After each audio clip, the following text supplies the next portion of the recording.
Hey guys, welcome to Black Angus Reviews, the place to be for new comic book readers. It's always an interesting time going to the comic store for me because I want to support my local store. I like the owner and people behind the counter. But for one, collecting is a bit expensive long term with series, and also there's not lots to attract me. Harley Quinn, I just started watching the show actually, first 4 episodes. I know I'm way behind, but I actually kind of like it. The comedy isn't always, it's hit or miss, but overall it is a fun show. I feel it is pretty even killed, like the Boys show on Amazon, with the humor kind of hits at SJWs, kind of hits at conservatives talking points. You know, I feel it's a pretty fair game show, despite probably the politics of the writer T. Franklin.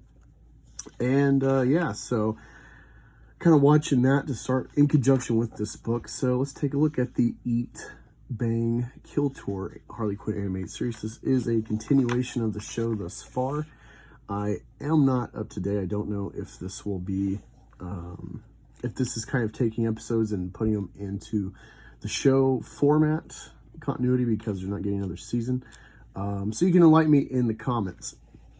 So we got writer T. Franklin, like I said, art by Sarin. I don't know if he works for the show, but I feel like the art is pretty comparable with the show. So you got good continuity there, which is always nice to see, I think. If you follow some, especially a cartoon, it's good to see the art have a continuation. It's got a good flow and feel to it, in my opinion.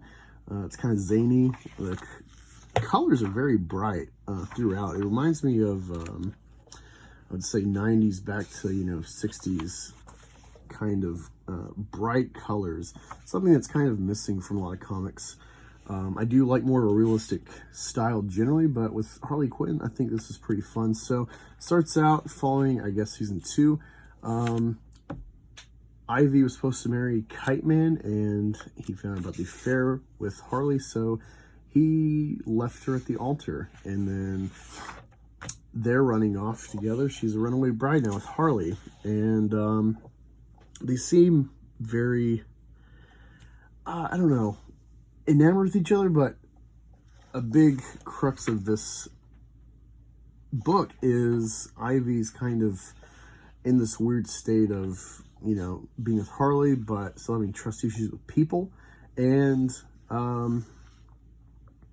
having left, or actually been dumped, I guess, at the at the altar by Kite Man. So she's kind of feeling unworthy, like she's always felt. And when we're in this story, Gordon is chasing her with cops. Apparently Harley pretty much wrecked Gotham, turned cops into villains.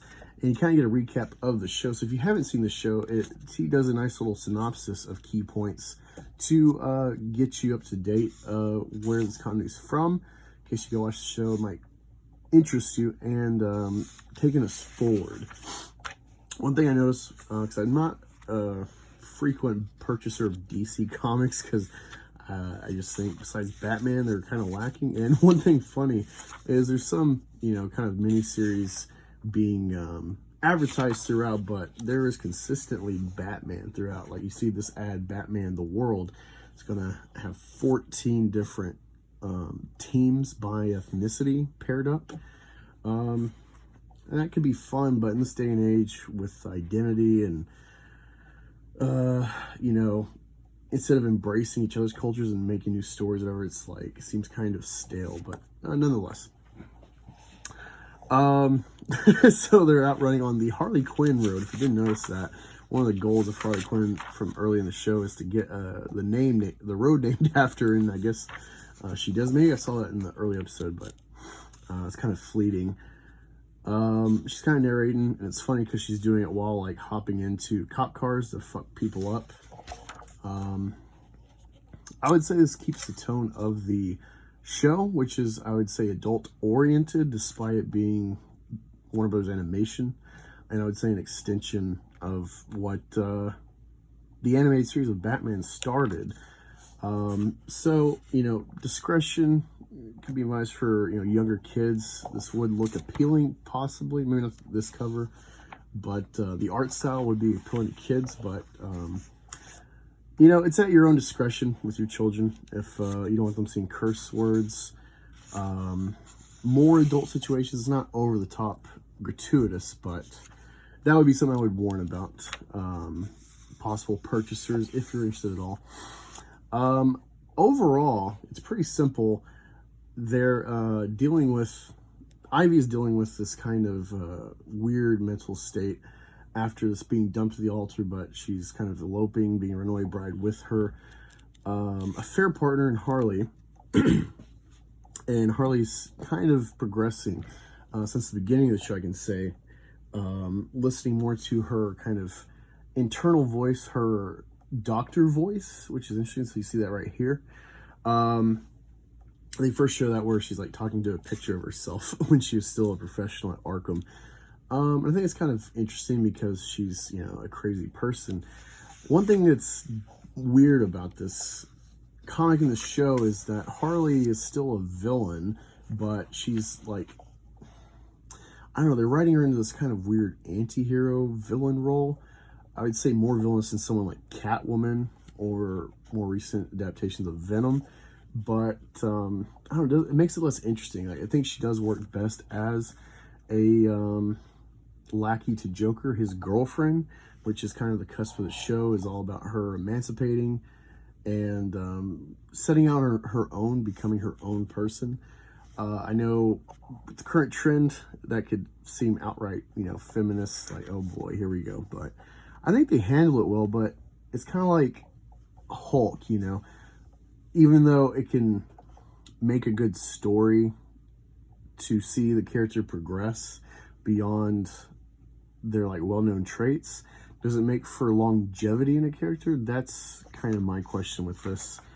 But yeah, I don't know, it feels weird because it's like, despite this kind of cartoon style that brings somebody like Marco Andolfo kind of ability to manage cartoonish presentation while maintaining a bit of sex appeal with like your female characters, it seems a problem going forward that, you know, these kind of writers overall seem to loathe female sexuality if it's in submission to a man. They only want to really propagate sexually attractive women characters if they are like Captain Marvel and like, you know, fuck you incels, I'm beautiful for me, or if they're in something non-hetero, which I think is kind of obvious messaging in this relationship and portrayal. And something you have to pay attention to where across media, though. I don't think it's necessarily just an outright thing in this or the show. I think it kind of balances that better than more outright, you know, feminist agenda kind of hero portrayals of women trying to progress them as their own characters when they are originally made as just, you know, sidekicks.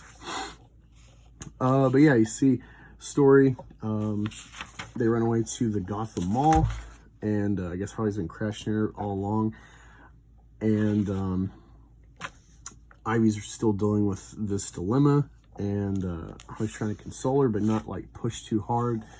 She's trying to progress mentally from those standard kind of traits she's exhibited before being with Joker and early in the show from what I've seen. But there's clearly a connection there. See, again, there's some sex appeal, which usually more modern day they're kind of loathing, I guess, to do. So I appreciate that because you see stuff like I'm Not Starfire. So it's kind of cool to see something like this where it's, this is definitely, despite being a female writer, this is appealing to male gaze to some extent, though it's not realism in its artistic portrayal.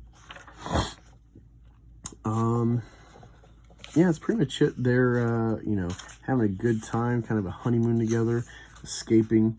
Now they're like the talk of the town, as you see with the frequent Tawny, I think's her name, kind of a tabloid talk show host.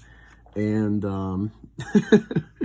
yeah, they're, I guess, getting keyed in on by Gordon. So next exit, or I guess issue, will be Pussycat Galore. And yeah, I don't know, it's kooky fun if you're in that kind of thing with Harley. Don't know if I would suggest this purchase. I'd just maybe read it for free online. You can find a site to do so. Oh, this looks kind of cool, actually. I didn't notice this at King Shark. Is this like his own solo series, or is it just like him tied in with the Suicide Squad? I don't know, but it'd definitely be smart to capitalize on the popularity of him in the Suicide Squad and go forward with that. Do what Marvel really skirted away from after a couple years in having some adaptation continuity with the TV media. But yeah, if you're a fan of this, maybe you really like it. As a continuation, it feels pretty smooth and solid with the show from what I've seen thus far. I do like it. So yeah, that's my kind of take. Overall, being aware of the show a bit with this. It's simple. Art's pretty solid with the show. So yeah, let me know what y'all thought in the comments below. What books you'd like me to review. This one is just weird because it's not a lot of meat to it story-wise. It's not saying that it's bad. It's just, you know, all right, we're doing this little thing, and we'll get to the next kind of plot point next issue. Simple, kooky. Harley Quinn fans, I think you'll like it. At least modern Harley Quinn fans. But yeah, I think overall it's better if she's with Joker. So, my take. Talk to y'all later.